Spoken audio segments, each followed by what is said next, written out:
Today I'm painting lavender and my name's Sharon Wolfe. It's the first video that I've ever made and published, which I hope I will. So firstly I'm loading a liner brush with thinned with water avocado, and starting from a centre dot I'm creating the centre of my bunch, and I'll do many fine lines coming from that centrepiece, putting no pressure on the tips of the bristles and coming down. I'm going to turn my work upside down because I find it easier coming towards me. And I'm painting the tops of where the blossoms are going to be, lavender blossoms. So many fine lines. You need to practice using the liner brush until you get it working really finely. And when I'm teaching my students, I say to them, imagine that you're touching the surface of the brush with just one hair and no bristles. That way you get very finely lines. Okay, and build it up. You'll notice that I'm going out slightly wider at the top to the bottom, and I'm happy with that at that stage. Wash the brush and blot and reload with olive green. I'm using all Americana paints today. And starting from that centre knot, not allowing that to go wider, keeping it narrow, I'm going to do a few olive green, need my brush a little bit wetter, a few olive green fine lines right on top of what I've already done, leaving some of the first one showing through. If you do too much, which I'm in danger of doing, you can go back with avocado green again, but I'm going to continue. You don't see much of this really. Okay, many fine lines. And then one of my favourite colours is Blue Mist. I tend to use these three colours a lot: avocado, olive green and Blue Mist. They're my favourite greens. So I'm loading my brush now in Blue Mist, and I don't twirl the brush through the paint. I pull it and shape it each time I load it with a different colour. So again, fewer of the Blue Mist coming again from the centre out, both directions, very little paint on the brush and very fine, working the brush very your Try to make your stems start from that centre rather than halfway up, otherwise it looks as though your flower stems are broken. So always try and go from that centre point. Okay, I'm quite happy with that now.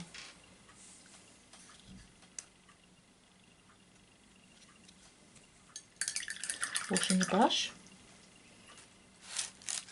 And I've got a very small flat brush here. It's a Jo Sonja brush, one of my favourites, and it's a flat brush number 3. I'm loading the brush with one corner, one edge of the brush into Diox Purple. You can use Traditions or Americana Diox Purple. This is quite a strong one, it's Traditions. And I'm softly blending the colours so that where they meet there's a soft transition of colour from purple to white, so it fades kind of across the brush. I load both sides of the brush as well, picking up a little extra dot of paint, only tiny weeny, and not blend that so much. Starting from the top and using the chisel edge of the brush, which is that straight bit, I'm going to touch down and pull down gently, touch down, pull down gently, touch down, pull down gently, and keep working it like that, little florets of lavender. And I'm not going to make them all absolutely the same like soldiers standing in a row. I'll make some higher than others, some will come down lower. I might even add the odd sort of dot here and there, just on the chisel edge, so there are no strokes. And I sometimes make up flowers where there aren't even any stems, just to add a little bit of variety to it. Everybody has a slightly different look, I've found, to this. And continue building that up until you get the amount of flowers that you want.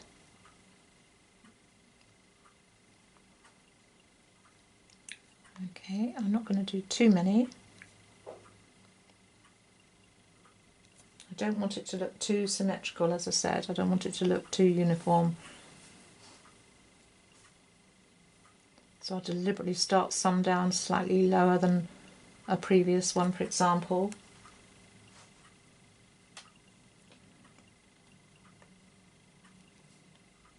And bring some out higher, a few little dots, kind of background types. Do your own thing. A few blobs here and there. And I'm quite happy with that, I think.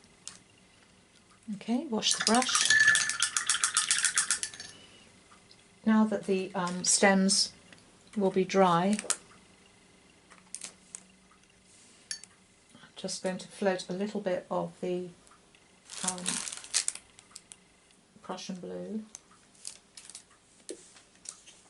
on one side of my flat brush. You can use an angle brush or use your favourite floating technique.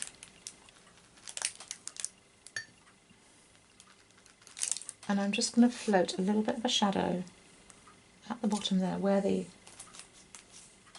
bunch will be held shortly by a ribbon. Very little paint, and then you want a slight shadow there. Wash the brush. I tend to wash my brushes as I go. I don't leave them standing in water. Well, I try not to anyway, I'm not perfect. Okay, I'm going to add a tiny touch of white to my stems, just so that they show up a little bit better. And I'm adding a little bit of blue mist and white to the brush, and just a few little strokes just to brighten my stems up slightly.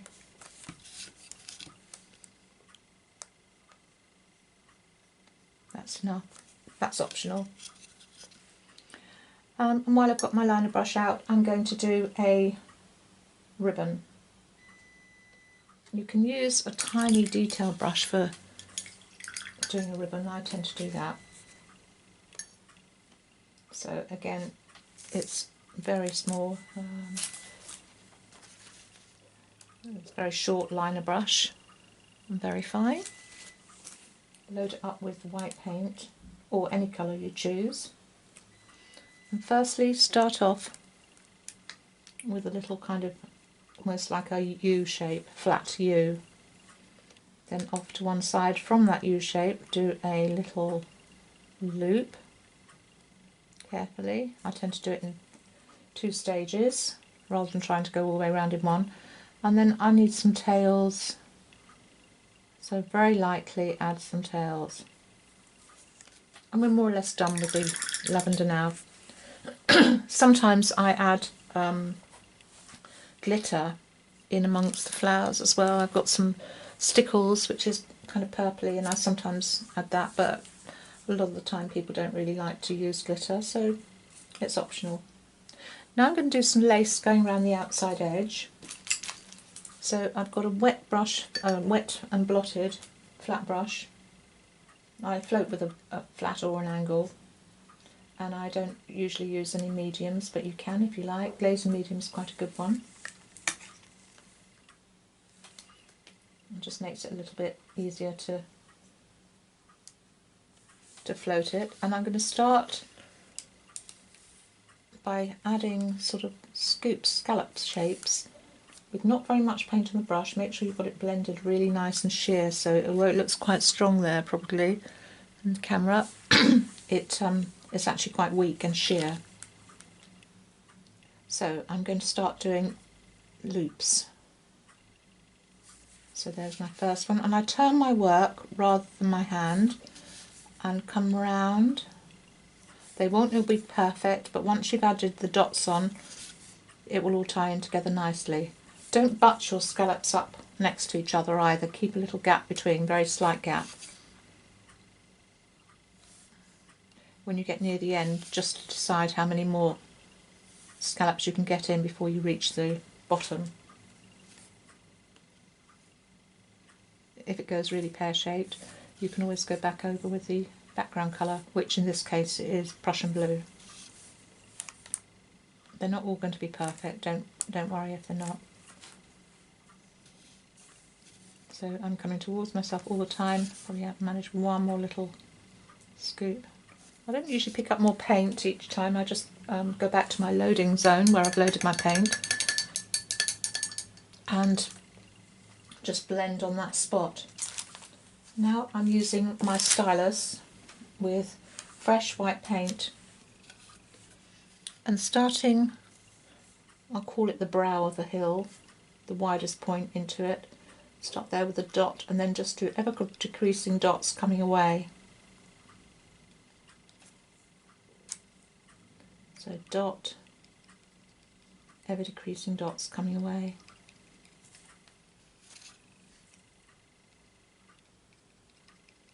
Ever decreasing dots coming away. It's like watching paint dry, isn't it?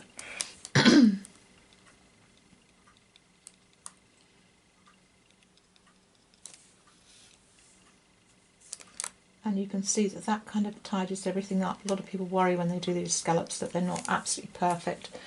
They're not all the same size, and I don't mind that. This is not factory produced, it's hand done.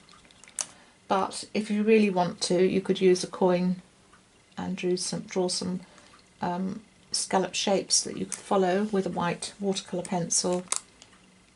I use a white watercolour pencil on dark backgrounds because it's so easy to rub out with a damp cloth once you're done. If I'm drawing something, I can draw it and rub it out with I usually use wet wipes a lot actually. Wipe it out, straight away it vanishes. Better than an ordinary pencil. Not too many more to do. I'm going to put a lot of paint on there, so I did that one there first. Now you can add, if you wish, some extra sort of lacy shapes, lots more dots and lines and things like that, but I'm not going to do that today.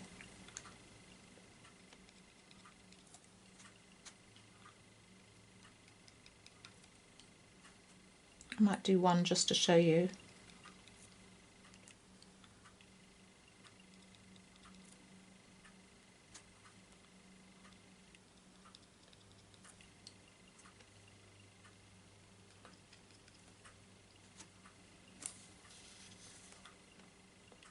You can use any purple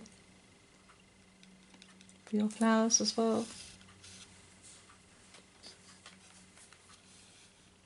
I have to remember to look at the camera and see what it can see.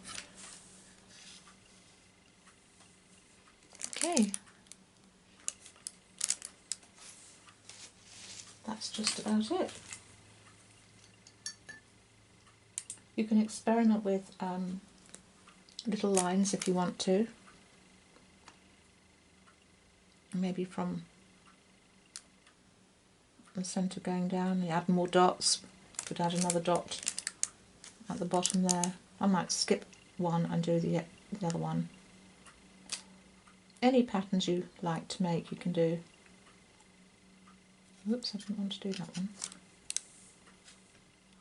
Oh well, it's always a good idea to show you if something goes pear-shaped. I'll just lick a cotton bud and I'll just gently take that out. You should do this when it's dry, by the way. As you can see, I'm smearing my dots a little bit.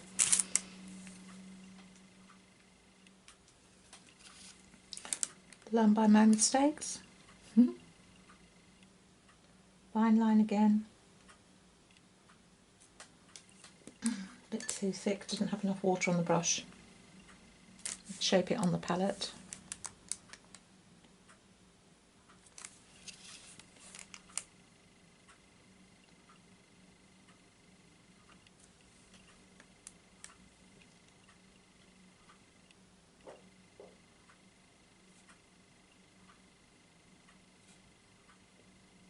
I use these scallops a lot in various things. In my my bears, I use the scallops. Oh, I haven't skipped one, I've done it wrong again. Sorry about that. Bit nervous, even though I'm on my own here.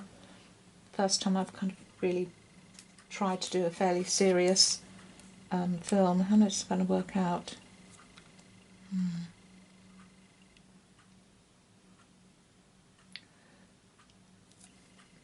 If you do it wrong like I have, you can just do every one.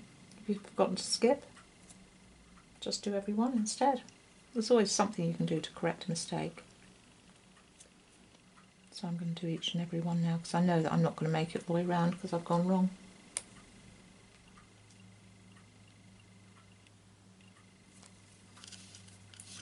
How's that looking? Not too many more to do.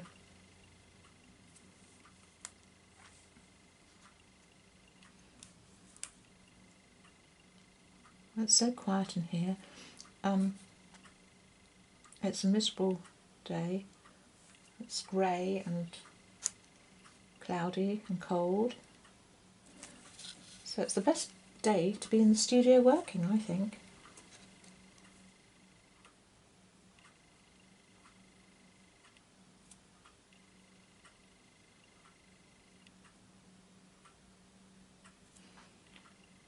Okay, and last one, no, second to last one.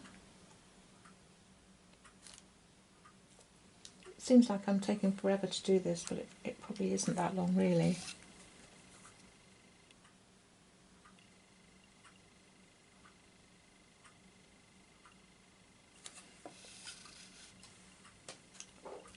So,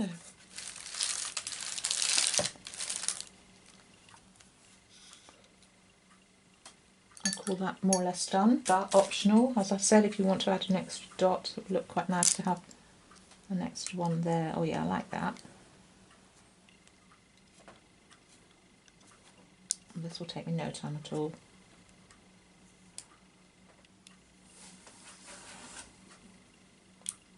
Oh, this one. This design will be available on my Etsy page, which is Art is Shop Crafts.